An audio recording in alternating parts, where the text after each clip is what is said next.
அன்பு நிறைந்த அல்லாஹ்வின் நல்லடியார்களே, அல்லாஹ் ரப்புல் ஆலமீன் நம்மை ஒரு உயர்ந்த நோக்கத்துக்காக வேண்டி படைத்திருக்கிறான். சங்கையான சகோதரர்களே, நாம் முஸ்லிம்களாக வாழக்கூடியவர்கள், அல்லாஹுக்கு கட்டுப்பட வேண்டியவர்கள், ஸல்லல்லாஹு அலைஹி வஸல்லமை பின்பற்ற வேண்டியவர்கள், மனோ இச்சைக்கு வழிபடாதவர்கள், சுவர்க்கத்தை இலக்காக கொண்டவர்கள், அல்லாஹ்வுடைய பொருத்தத்தை நோக்கமாக கொண்டவர்கள், ஆகிரத்தை அஞ்ச வேண்டியவர்கள், கபரை பயந்து நடுங்க வேண்டியவர்கள், சக்கராத்தை நினைத்து நடுங்க வேண்டியவர்கள். இதுதான் நம்முடைய வாழ்க்கையின் தீர்ச்சையாக இருக்கிறது. உலகம் இன்று இருக்கும், நாளை சென்றுவிடும். இன்றைய நாள் நிச்சயமானது அல்ல, நாளைய நாளும் நிச்சயமானது அல்ல. இந்த உலகத்தில் நாம் செய்யக்கூடிய நல்ல காரியங்களை தவிர நமக்கு நிலையான பிரயோசனம் தருவது வேற எதுவும் கிடையாது. சஹீஹுல் புகாரியில் வருகிறது, ஸல்லல்லாஹு அலைஹி வஸல்லம் சொன்னார்கள், அஸ்தகு கலிமத்தின் காலஹா லபீத். லபீத் என்ற கவிஞர் சொன்ன வார்த்தை உண்மையான வார்த்தை, சத்தியமான வார்த்தை. என்ன வார்த்தை? அலா குல்லு ஷைஇன் மா கலல்லாஹ பாத்திலுன் அலா குல்லு நஈமின் லா மஹாலத ஸாயிலுன். சொன்னார், அறிந்து கொள்ளுங்கள் மக்களே, அல்லாஹ்வை தவிர மற்ற அனைத்தும் இந்த உலகத்தில் பொய்யானது. அறிந்து கொள்ளுங்கள், இந்த உலக இன்பங்கள் எல்லாம் ஒரு நாள் நீங்கிவிடும், அழிந்துவிடும், முடிந்துவிடும். ஏமாந்து விடாதீர்கள்.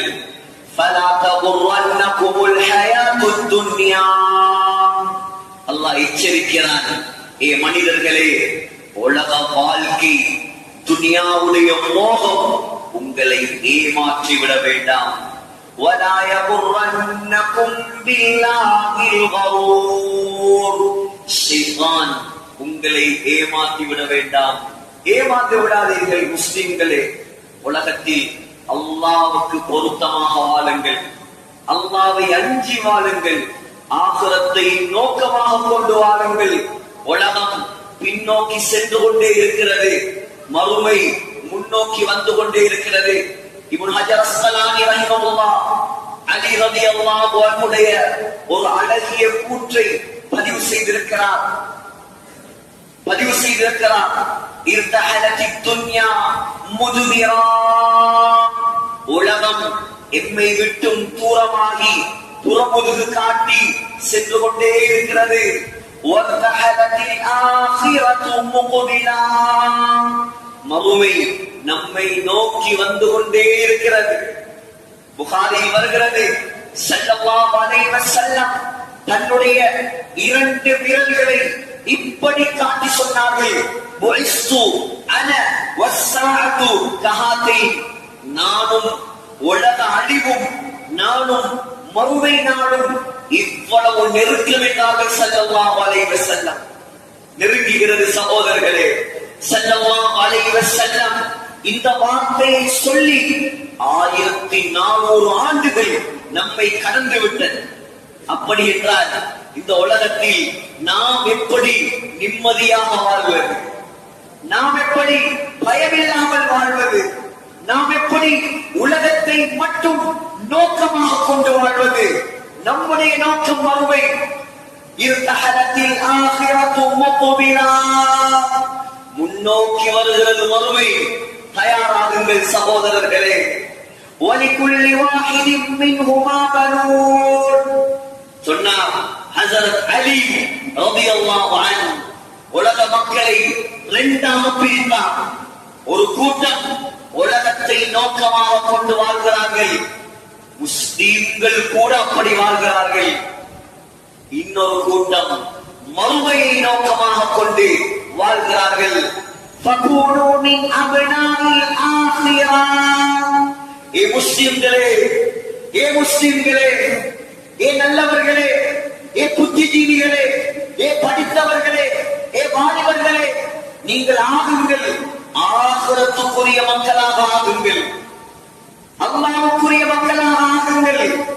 துன்யா தானாக உங்கள் காலடியில் வந்து அல்லாஹ் கொட்ட வைப்பார்.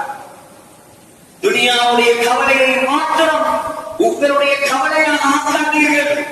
ஒரு நாளும் துனியாவின் மூலமாக நீங்கள் திருப்தி அடைய மாட்டீர்கள்.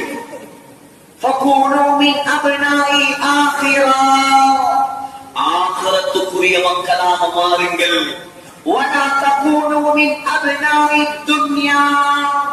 துன்யாதாரிகளாக உலகம் மோகம் பிடித்தவர்களாக ஆகிவிடாதீர்கள். ஏன் தெரியுமா?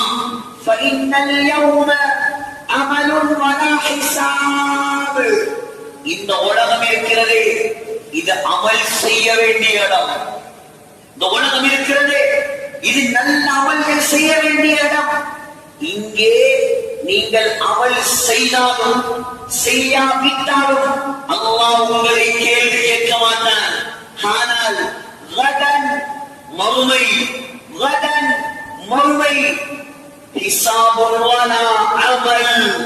அங்கே அமல் செய்ய முடியாது. அங்கே உங்களால் தொழ முடியாது. அங்கே போய் உங்களால் நோன்பு வைக்க முடியாது. அங்கே ஹஜ்ஜி செய்ய முடியாது.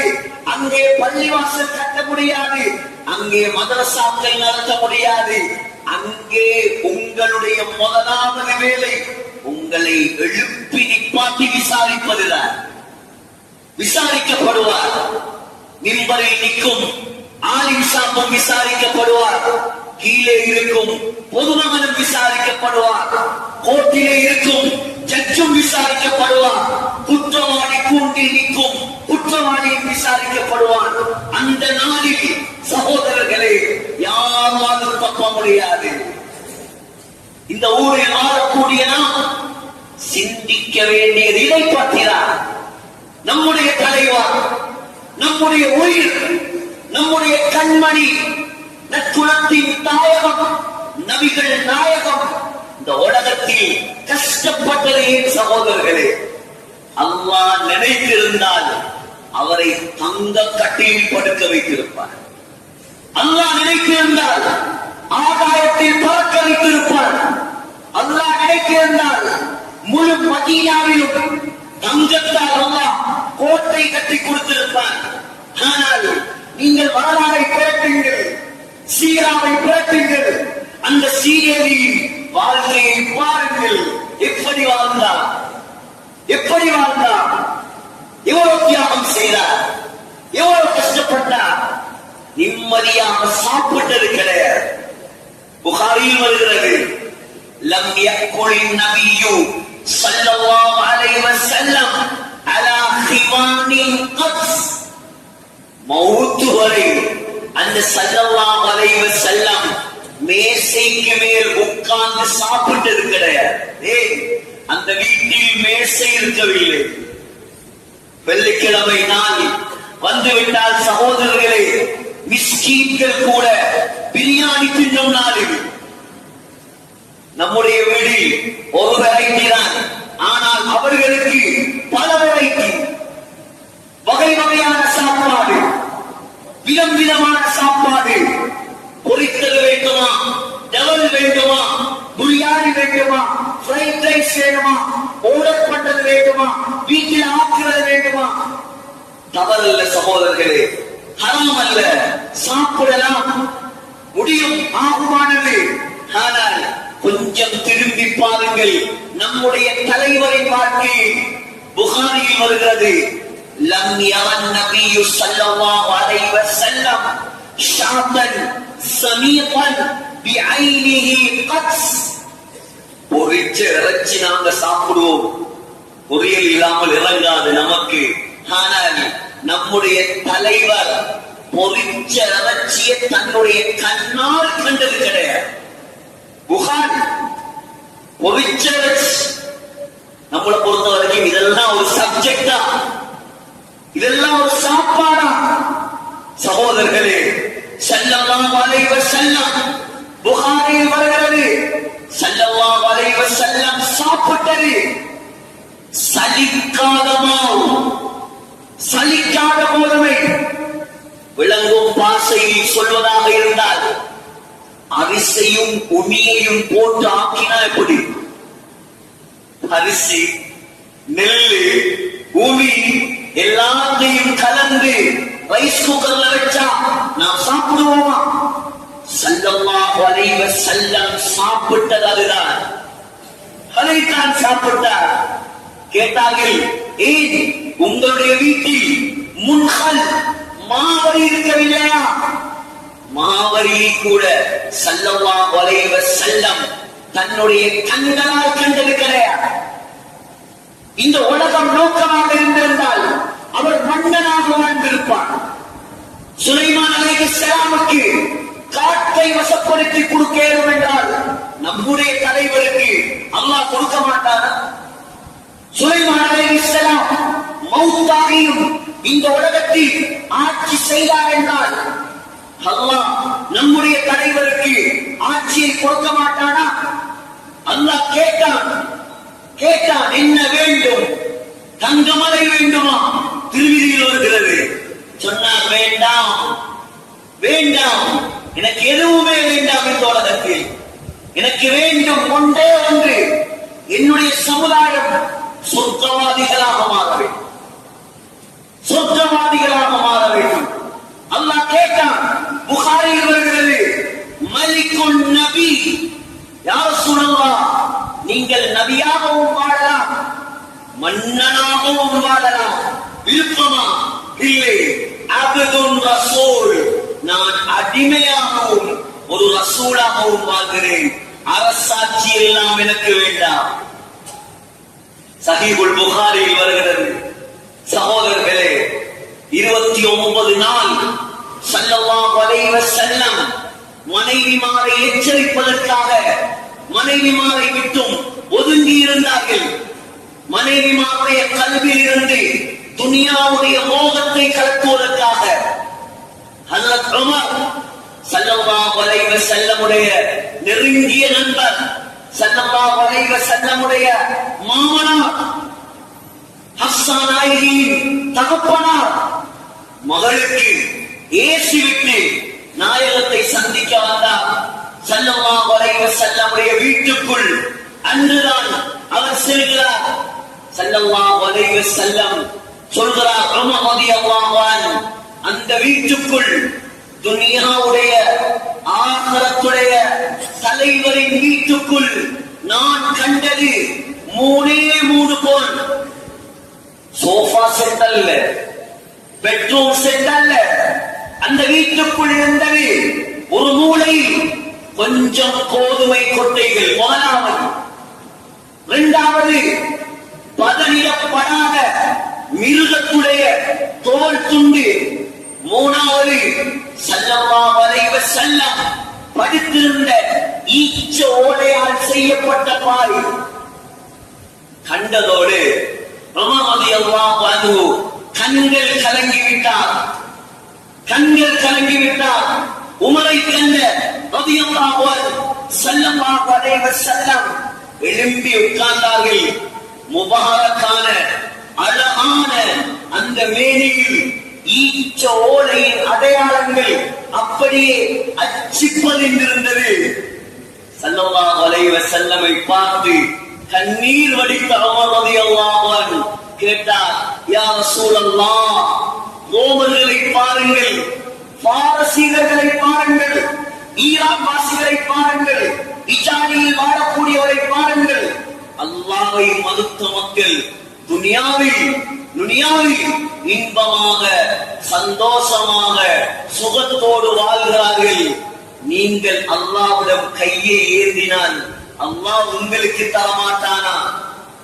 ஸல்லல்லாஹு அலைஹி வஸல்லம் பார்த்து கேட்டார்கள், அஃபீ ஷக்கி அன்த இப்னுல் கத்தாப், கத்தாபுடைய மகனே உமரே, உனக்கு சந்தேகமா? அல்லாஹ் எங்களுக்கு இங்கே தரமாட்டான். எங்களுக்கு இங்கே எதுவும் தேவையில்லை உமரே, எங்களுக்கு வேண்டும் ஆகிரா. இன்னஹும் கௌமுன் உச்சிலத் லஹும் ஹஸனாத்துஹும், இந்த முஷ்ரிக்குகள், அல்லாஹ்வை மறுத்தவர்கள், அல்லாஹ் இவர்களுக்கு உலகத்திலேயே எல்லாத்தையும் கொடுத்து முடித்து விட்டான்.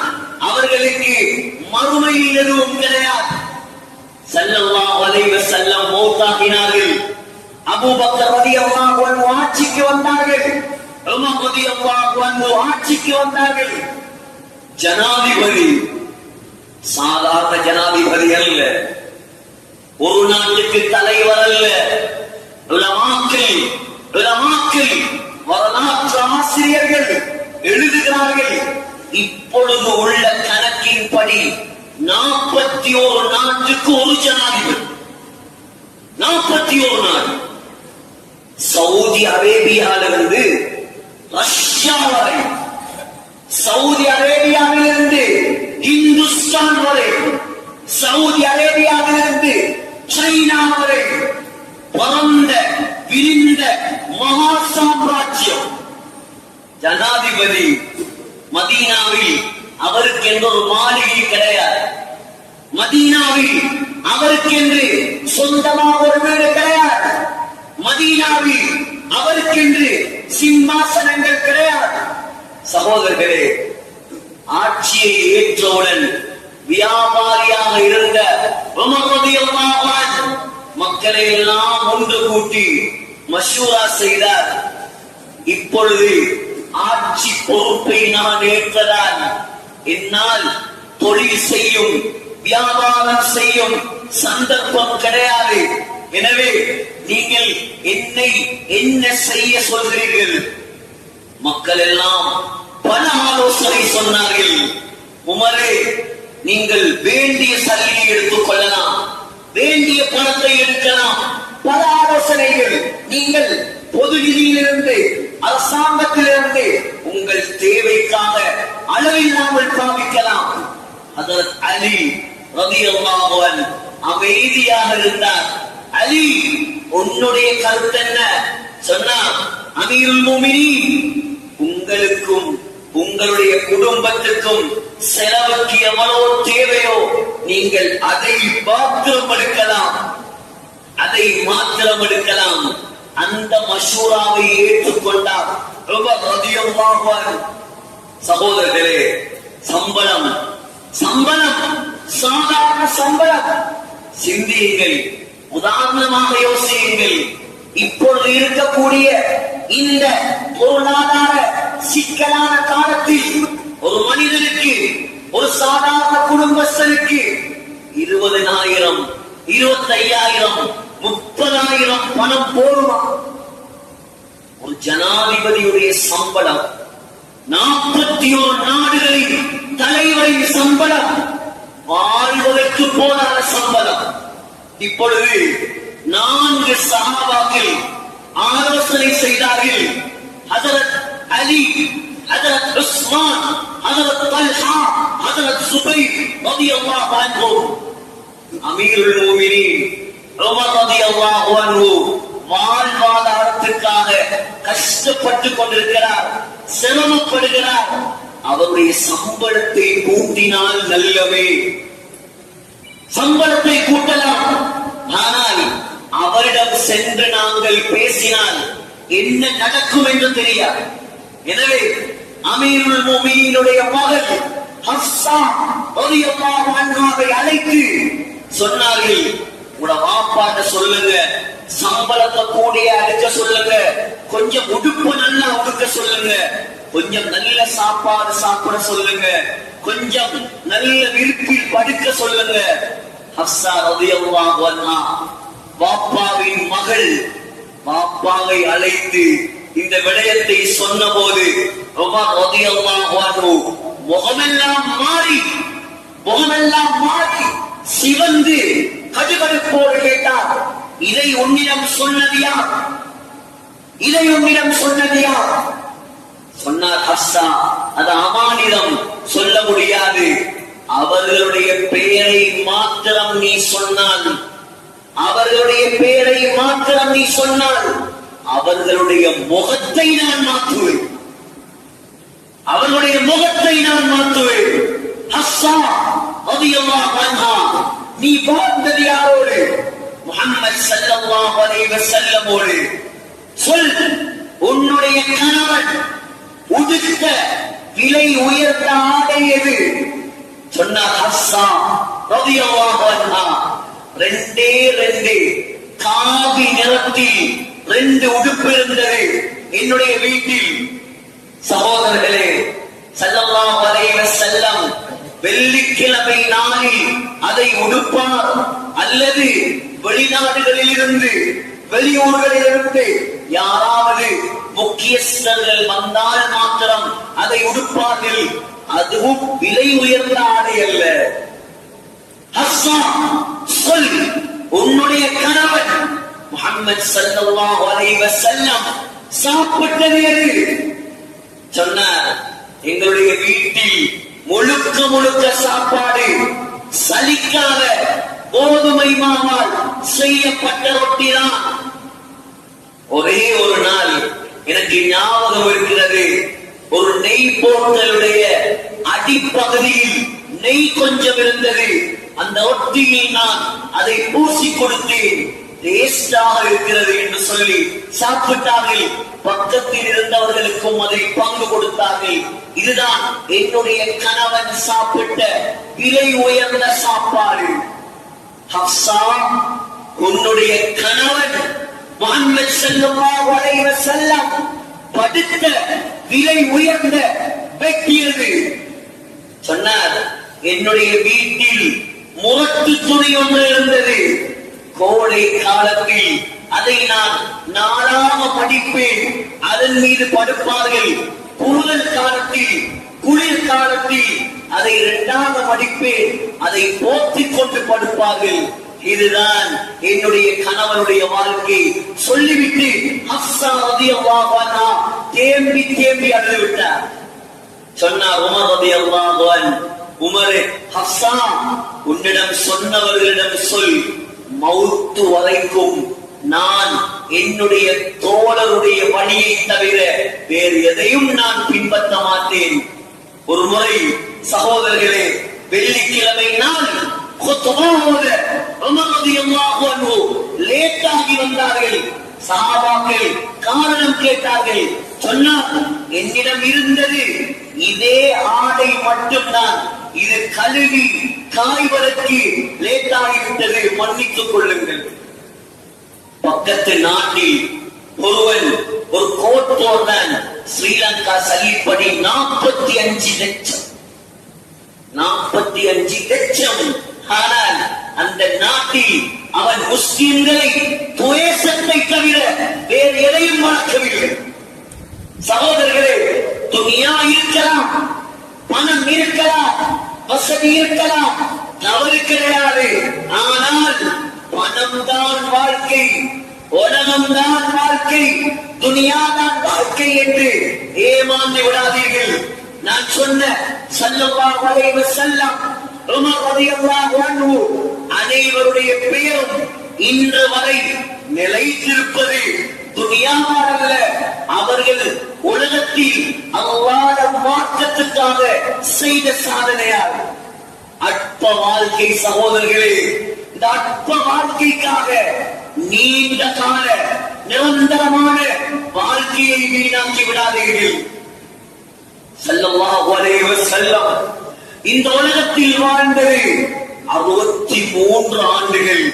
இன்று கபரில் வாழ்கிறார்கள் 1448 ஆண்டுகள். அதற்கு அபூபக்கர் சித்தீக் ரலியல்லாஹு அன்ஹு உலகத்தில் வாழ்ந்தது 63 ஆண்டுகள்.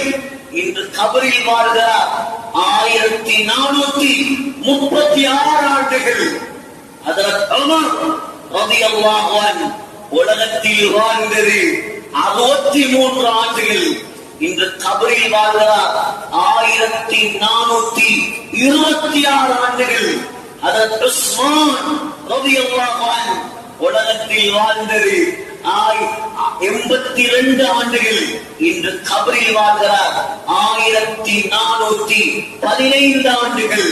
அதற்கு அலி ரலியல்லாஹு அன்ஹு உலகத்தில் வாழ்ந்தது 63 ஆண்டுகள். இன்று கபரில் வாழ்கிறார்கள் 1410 ஆண்டுகள். 60 பெரிதா 1000 பெரிதா? 60 பெரிதா 1000 பெரிதா? 60க்காக 20க்காக 1000 நாசமாக்கி விடாதீர்கள்.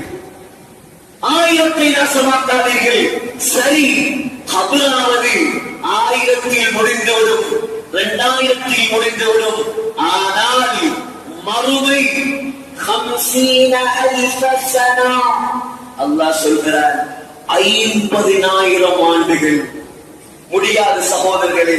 ஒரு நாள் 50,000 ஆண்டுகள் அழியாது, முடியாது. உலகத்தில் பேரோடு புகழோடு வாழ்ந்தவர்கள் எல்லாம் இன்று கபரில் எலும்பும் இல்லாமலாகிவிட்டார்கள். ஏமாந்து விடாதீர்கள் சகோதரர்களே. தாஜ்மஹால் உங்களுக்கு தெரியும், இந்தியாவில் யமுனை நதி கரையில் ஆக்ரா நகரில் ஷாஜஹான் தன்னுடைய மனைவிக்காக 41 ஏக்கர் நிலத்தில் 20,000 வேலையாட்களை வைத்து கட்டிய மகா கட்டடம். இலங்கையில் இருந்து மாணிக்கம், சைனாவில் இருந்து மாணிக்கம், அரபு தேசத்தில் இருந்து மாணிக்கம், ஆங்கில தேசத்தில் இருந்து மாணிக்கம், விதம் விதமாக நவரத்தின கற்களால் அலங்கரித்தார் ஷாஜஹான் தாஜ்மஹாலை. சகோதரர்களே, சிந்தியுங்கள். தனி பளிங்கு கற்கள் 400 வருடங்களுக்கு முன்னால் கட்டப்பட்ட கட்டிடம். எதற்காக? தன்னுடைய காதல் மனைவி மும்தாஸுக்காக. மௌத்தா போன மும்தாஸ ஒரு இடத்துல தற்காலிகமாக அடக்கம் செய்துவிட்டு 20 வருடங்களுக்கு பின்னால் தாஜ்மஹால் கட்டி முடித்து மௌத்தாகி அடக்கின ஜனாசாவை தோண்டி எடுத்து தாஜ்மஹாலுக்குள்ள புதைத்தான். தாஜ்மஹால் காலையில் ஒரு நிறம், மாலையில் ஒரு நிறம், இரவு நேரத்தில் ஒரு நிறம். போய் பார்த்தவர்களுக்கு தெரியும். அதிகாலையில் லைட் பிங்க் கலர், மாலை நேரத்தில் பால் வெள்ளை நிறம், இரவு நேரத்தில் சந்திர வெளிச்சத்தில் மஞ்சள் நிறம். அவ்வளவு உயர்ந்த கற்கள். ஆனால் நடந்தது என்ன சகோதரர்களே?